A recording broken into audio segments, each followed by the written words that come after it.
मित्रों, आपने भी देखा या फिर महसूस किया होगा कि आपके आसपास धर्म, कर्म और पूजा पाठ में लीन रहने वाले लोगों की जिंदगी खुशहाल नहीं होती जितने की दुष्ट और अधर्मी लोगों की होती है। और ये सब देखकर आपके मन में भी कभी न कभी ये सवाल जरूर उठा होगा कि आखिर अच्छे लोगों के साथ बुरा क्यों होता है। परंतु आज के अधिकतर जनमानस इस रहस्य के बारे में नहीं जानते, जिसका सबसे बड़ा कारण है कि वे धर्म ग्रंथों को सही से पढ़ते नहीं या फिर उसमें लिखी बातों पर विश्वास नहीं करते।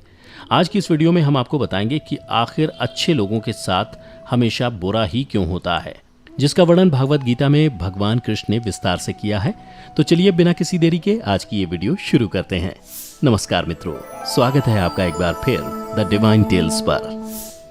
धर्म ग्रंथों में भागवत गीता एक ऐसा धर्म ग्रंथ है जिसमें मनुष्य के मन में उठने वाले हर प्रश्न का हल विस्तार से बताया गया है। भागवत गीता में वर्णित कथा के अनुसार अर्जुन के मन में जब भी कोई दुविधा उत्पन्न होती थी, वो उसके समाधान के लिए श्री कृष्ण के पास पहुंच जाते थे। एक दिन की बात है, अर्जुन भगवान श्री कृष्ण के पास आए और उनसे बोले, हे वासुदेव, मुझे एक दुविधा ने घेर रखा है और इसका समाधान आप ही बता सकते हैं। तब श्री कृष्ण ने अर्जुन से कहा, हे धनंजय, अपने मन की दुविधा विस्तार से बताओ, तब मैं तुम्हें उसका हल बताऊंगा। तब अर्जुन बोले, हे नारायण, कृपया कर मुझे ये बताइए कि अच्छे लोगों के साथ हमेशा बुरा ही क्यों होता है, जबकि बुरे लोग हमेशा खुशहाल दिखते हैं। अर्जुन के मुख से ऐसी बातें सुनकर श्री कृष्ण मुस्कुराते हुए बोले, हे पार्थ, मनुष्य जैसा देखता है या फिर महसूस करता है, वास्तव में वैसा कुछ नहीं होता, बल्कि अज्ञानतावश वह सच्चाई को समझ नहीं पाता। श्री कृष्ण की बातें सुनकर अर्जुन हैरान हो गए और बोले, हे नारायण, आप क्या कहना चाहते हैं, मेरी समझ में नहीं आया। तब श्री कृष्ण बोले, अब मैं तुम्हें एक कथा सुनाता हूं, जिसे जानने के बाद तुम समझ जाओगे कि हर एक प्राणी को उसके कर्म के हिसाब से ही फल मिलता है। अर्थात जो बुरा कर्म करता है उसे बुरा फल मिलता है और जो अच्छा कर्म करता है उसे अच्छा फल मिलता है, क्योंकि अच्छे कर्म और बुरे कर्म तो मनुष्य पर निर्भर करता है। प्रकृति प्रत्येक को अपनी राह चुनने का मौका देती है। अब इसका फैसला करना कि वो किस राह पर चलना चाहता है, ये व्यक्ति विशेष की इच्छा पर निर्भर करता है। फिर कथा सुनाते हुए श्री कृष्ण बोले, बहुत समय पहले की बात है, एक नगर में दो पुरुष रहा करते थे। उनमें से एक पुरुष व्यापारी था, जिसके लिए अपने जीवन में धर्म और नीति की बहुत महत्ता थी। वो पूजा पाठ और भगवान की भक्ति में बहुत विश्वास करता था। चाहे कुछ भी हो जाए, वो रोज मंदिर जाना नहीं भूलता, ना ही दान धर्म के कार्य में किसी प्रकार की कमी रखता था। कुछ भी हो जाए, वह नित्य भगवान की पूजा अर्चना किया करता था। वहीं दूसरी ओर उसी नगर का दूसरा पुरुष पहले से बिल्कुल ही विपरीत था। वो प्रतिदिन मंदिर तो जाया करता था, परंतु पूजा पाठ के उद्देश्य से नहीं, बल्कि मंदिर के बाहर से चप्पल और धन चुराने के लिए। उसे दान धर्म न्याय नीति किसी से कुछ लेना देना नहीं था, इतना ही कि वह मंदिर जाकर वहां चोरी किया करता था। इसी तरह समय बीतता गया और एक दिन उस नगर में जोर की बारिश हो रही थी, जिसकी वजह से उस दिन नगर के मंदिर में पंडित के अलावा कोई नहीं था।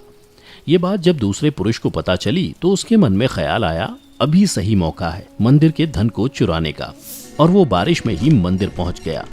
मंदिर पहुंचकर उस व्यक्ति ने पंडित से नजर बचाते हुए मंदिर में मौजूद सारे धन और जेवरात चुरा लिए और बड़ी प्रसन्नता से वहां से निकल गया।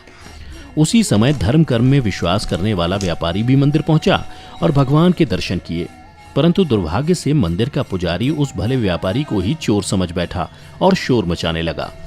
शोर सुनकर मंदिर में लोगों की भीड़ जमा हो गई और सभी लोग उस भले व्यापारी को ही चोर समझ बैठे और उसे अपमानित करने लगे। यह देखकर वो भला व्यक्ति हैरान हो गया और उसे समझ नहीं आ रहा था कि उसके साथ क्या हो रहा है। फिर वह किसी तरह लोगों से बचता हुआ उस मंदिर से निकल गया, लेकिन दुर्भाग्य ने उसका साथ वहां भी नहीं छोड़ा।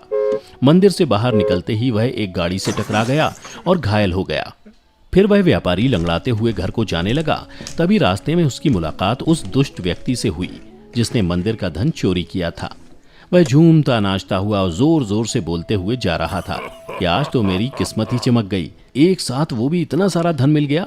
जब व्यापारी ने उस दुष्ट आदमी की ये बातें सुनी तो उसे बहुत हैरानी हुई और क्रोधित हो उसने अपने घर जाते ही भगवान की सारी फोटो निकालकर फेंक दी और भगवान से नाराज होते हुए अपना जीवन व्यतीत करने लगा। कुछ समय पश्चात दोनों ही व्यक्तियों की मृत्यु हो गई और दोनों यमराज की सभा में पहुंचे। उस व्यापारी ने अपने बगल में उस दुष्ट व्यक्ति को खड़ा देख क्रोधित स्वर में यमराज से पूछ ही लिया कि मैं तो हमेशा अच्छे कर्म करता था पूजा पाठ दान धर्म में विश्वास रखता था, जिसके बदले मुझे जीवन भर सिर्फ अपमान और दर्द ही मिला। और इस अधर्म करने वाले पापी व्यक्ति को नोटों से भरी पोटली, आखिर क्यों? इस पर यमराज ने उस व्यापारी को बताया कि पुत्र, तुम गलत सोच रहे हो। जिस दिन तुम्हें गाड़ी से टक्कर लगी थी, वास्तव में उस दिन तुम्हारे जीवन का आखिरी दिन था, परंतु तुम्हारे किए गए अच्छे कर्मों के कारण ही तुम्हारी मृत्यु एक छोटी सी चोट में परिवर्तित हो गई। और इस दुष्ट व्यक्ति के बारे में जानना चाहते हो तो पुत्र, दरअसल इसके भाग्य में राजयोग था, जो कि इसके दुष्कर्म और अधर्म के कारण एक छोटे से धन की पोटली में परिवर्तित हो गया। श्री कृष्ण अर्जुन को यह कथा सुनाने के बाद कहते हैं, पार्थ, क्या तुम्हें अब तुम्हारे प्रश्न का उत्तर मिल गया? ऐसा सोचना कि भगवान लोगों के अच्छे कर्मों को नजरअंदाज कर रहे हैं, ये बिल्कुल भी सत्य नहीं है।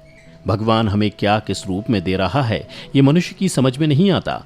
लेकिन अगर आप अच्छे कर्म करते हैं तो भगवान की कृपा सदैव आप पर बनी रहती है। तो मित्रों, इस कहानी से ये पता लगता है कि आपको कभी भी अपने कर्मों को बदलना नहीं चाहिए, क्योंकि आपके कर्मों का फल आपको इसी जीवन में मिलता है, बस आपको उसका पता नहीं चलता। इसलिए मित्रों, मनुष्यों को चाहिए कि वह हमेशा अपने जीवन में अच्छे कर्म करते रहें, क्योंकि श्री कृष्ण ने गीता में भी बताया है कि किसी के द्वारा किया गया कर्म बेकार नहीं जाता, भले ही कर्म अच्छा हो या फिर बुरा। तो मित्रों, आशा करता हूं कि आप भी आज से इस कथा का अनुसरण करेंगे।